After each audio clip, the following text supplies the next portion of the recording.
আসসালামু আলাইকুম রহমতুল্লাহি ওয়া বারাকাতুহু। আল্লাহ সুবহানাহু ওয়া তাআলা আমাদের উপরে কুরবানিকে ওয়াজিব করেছেন। সামর্থ্যবান ব্যক্তির উপরে আল্লাহ রাব্বুল আলামিনের রাহে একটা পশু কুরবানি করা এটা ওয়াজিব। যদি আমরা এই ওয়াজিব অমান্য করি তাহলে হাদিস শরীফের ভিতরে নবীজি সাল্লাল্লাহু আলাইহি ওয়াসাল্লাম বলেন, কোনো ব্যক্তি সামর্থ্য থাকা সত্ত্বেও যদি কুরবানি না করে সেই জন্য আমাদের ঈদগাহে না আসে। সুতরাং কুরবানির ব্যাপারে আমাদেরকে সচেতন হতে হবে। যাদের উপরে কুরবানি ওয়াজিব অবশ্যই এই ওয়াজিব বিধানকে আমাদেরকে আদায় করতে হবে।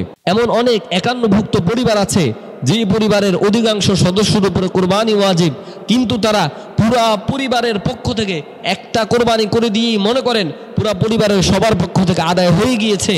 এটা কোনোভাবেই আদায় হবে না, বরং যতজনের উপরে কোরবানি ওয়াজিব হয়েছে প্রত্যেকের পক্ষ থেকে কোরবানিকে আদায় করতে হবে।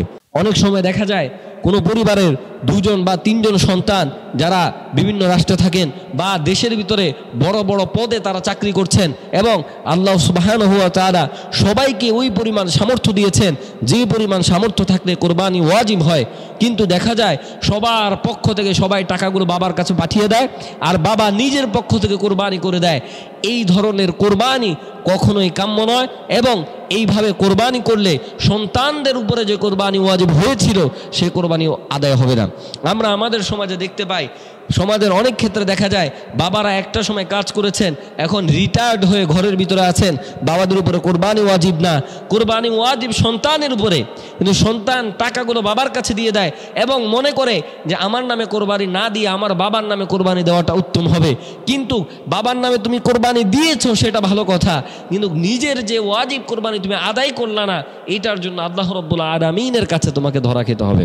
আমাদের ফ্যামিলিগুলোতে অনেক সময় এমনও দেখা যায় যে নারীদের উপরে কোরবানি ওয়াজিব হয়েছে, কিন্তু আমরা নারীদের উপরে কোরবানি দিলে লোকে কি বলবে সেই জন্য আমরা নারীদের নামে কোরবানি দিই না, বরং পুরুষেরা নিজেদের নামে কোরবানি দেয় এবং নারীদেরকে কোরবানি থেকে মাহরুম করে। এইভাবে নারীদের ওয়াজিব আদায় হবে না।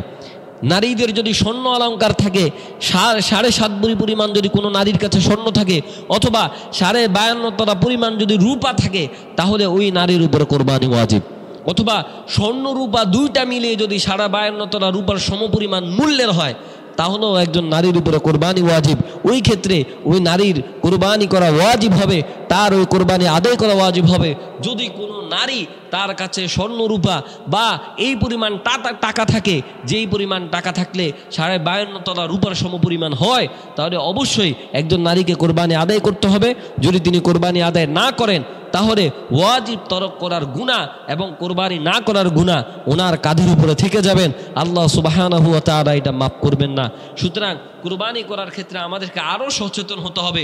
শুধুমাত্র যাদের উপরে ওয়াজিব আমরা তাদের নামে কোরবানি দিব।